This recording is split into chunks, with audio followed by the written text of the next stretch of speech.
All right, let's make this short and sweet and to the point. The conversation at hand is Jacobites.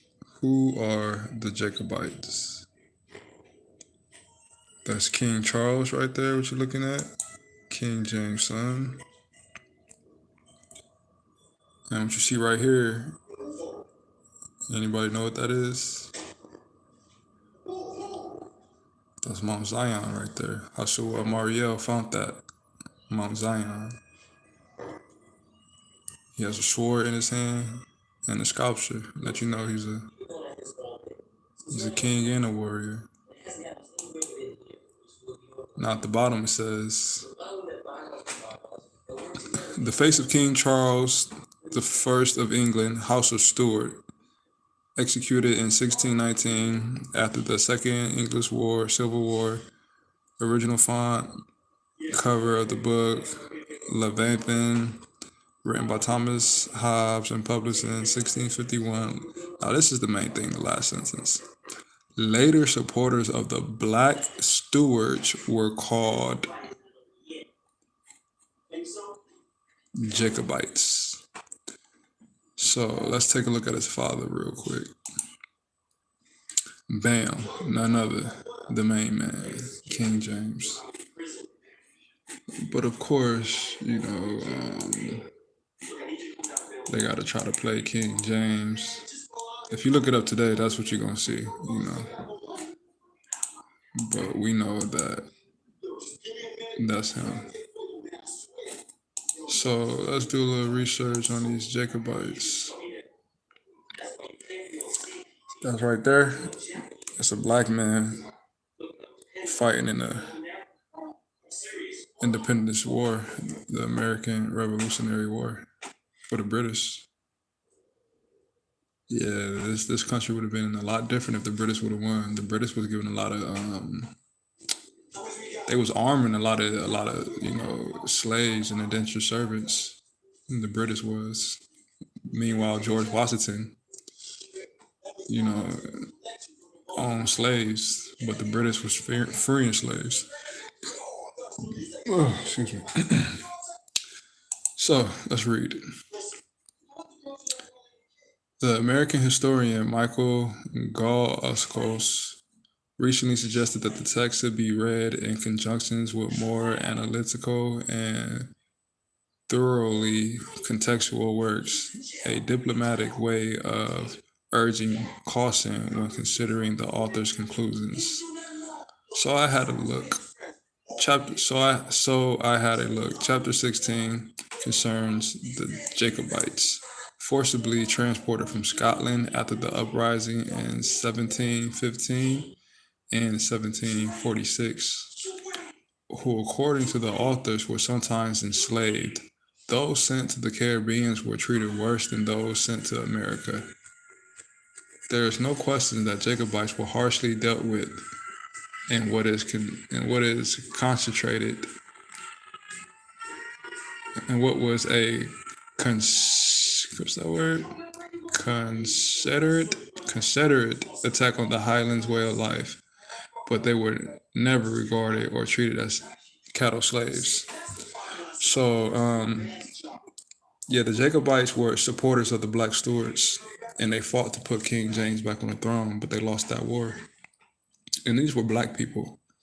These were very much black people. And when they lost the war, a lot of those people were sent to the American colonies. Now, we hear a lot of times about how the black prisoners or prisoners in general, British prisoners, were sent to Australia to build up the colonies and whatnot. But they don't tell you about who they truly are. They don't tell you that some of those people were sent to America. They don't tell you that some of those people that were sent to America were sent as indentured servants. They don't tell you that those people were black. They don't tell you that they were Jacobites. You understand? That's where I come in at. Hallelujah. So continuing on. Oh, baby boy. So the original cause of this is that Scottish prisoners of war from both the Cromwellian Wars and the Jacobite rebellions were exiled to Jamaica, as some of the converters, many of these exiles were indentured servants working alongside slaves of African descent in the sugar plantations. Sugar plantations. So the Jacobites were sent to the Caribbeans. Some were sent elsewhere.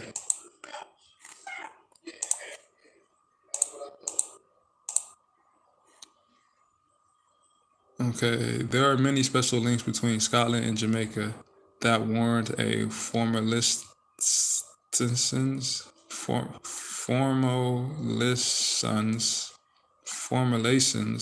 of relations between the two countries and listing Jamaica as a proprietor country for Scotland. Many people would assume that the country outside of Scotland with the highest percentage of Scottish surnames might be Canada or New Zealand, but it is in fact Jamaica. It has been said that up to 60% of names in Jamaica telephone dictionaries are Scottish in origin, and evidence from a list of 30 most common surnames in Jamaica, which included Anderson, Campbell, Jordan, Graham, Grant, Malcolm, and seven others like Dixon's and Miller's, which are frequently Scottish, suggests that this claim may have some foundation.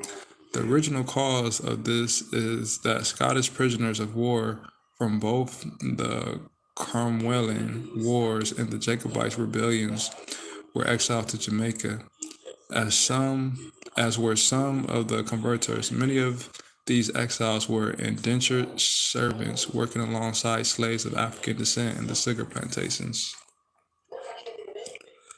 One of the most common surnames in Jamaica is Campbell, and they are believed to be more Campbells per square acre in Jamaica than in Scotland.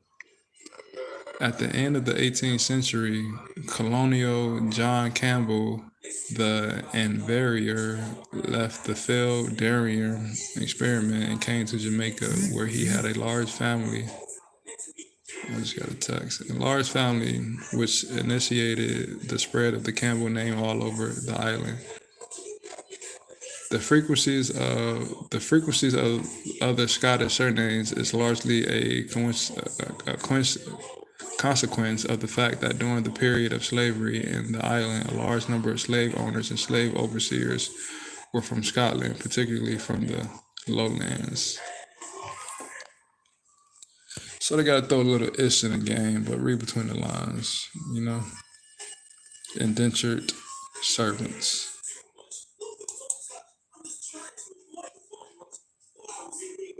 Okay, we're going to start from the top. It says, they are designed to deflect from the wider story of Scottish profiteering from black chattel slavery in the colonial period. This article addresses white slaves myth. I'll set out my I'll I'll set out my opinion from the start. There were no white Scottish slaves. In fact, if the gentleman had actually read the first page recovering Scotland's slavery past, he would have noted that Devine, along with many other historians, has drawn a fundamental legal and material distinction between the experience and status of the Scottish poor, as well as the indentured white servants and the chattel slaveries of the Caribbeans.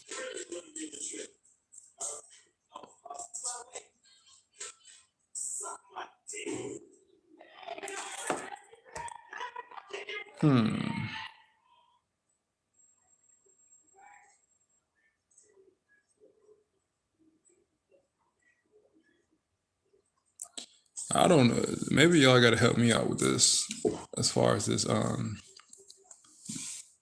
indentured white servants of the Caribbeans, because I haven't heard of any. You know.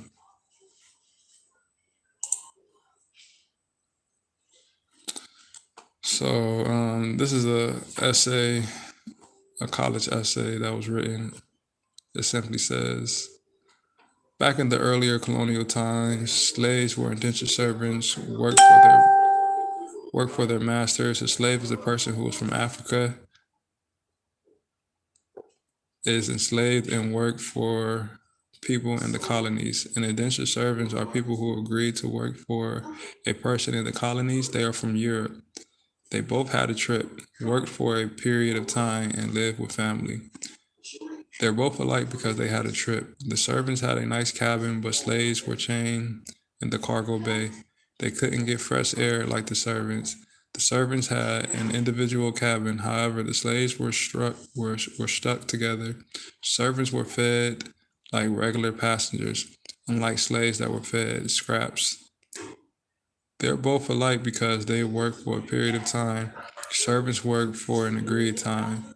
It was usually 3 to 7 years, but slaves were owned for life. Very few slaves gained freedom. They're also alike the work with a family. Servants got paid and were treated well, unlike slaves poorly, who were poorly treated. Servants learned a trade or a skill. They were educated, clothed, fed, and given good shelter. However, slaves got no educations and they had to sleep in a bunk. Indentured service slaves are alike and also different in their own ways. They were alike and different because they had a trip to the colonies, worked a period of time. They also lived with family. They both worked hard to serve. So, yeah, this is, you know, I just wanted to present this, to the peoples and have you guys look into this further. But, I come from a long line of black men named Jacob. When I did my ancestry, uh, 1830, Jacob Albritton was born. Then 1860, he begot Jacob Albritton. And then, that's when the Harrys come into play. So I come from a long line of black men named Jacob. And I'm trying to figure out, did they come over during that time? And were they the Jacobites? And a lot of these people, well, not even a lot of these people, I can't even say that. Some of these people are taking back their Scottish heritage and they're claiming their castles over there. But I don't want to talk too much. I don't want to get crazy with y'all. But this is my research as of lately. If you guys got any more information on these people, on these black Jacobites that were supporters of the Stuarts, getting King James back on the throne, drop a comment and let's dig up this information together. Peace and blessings.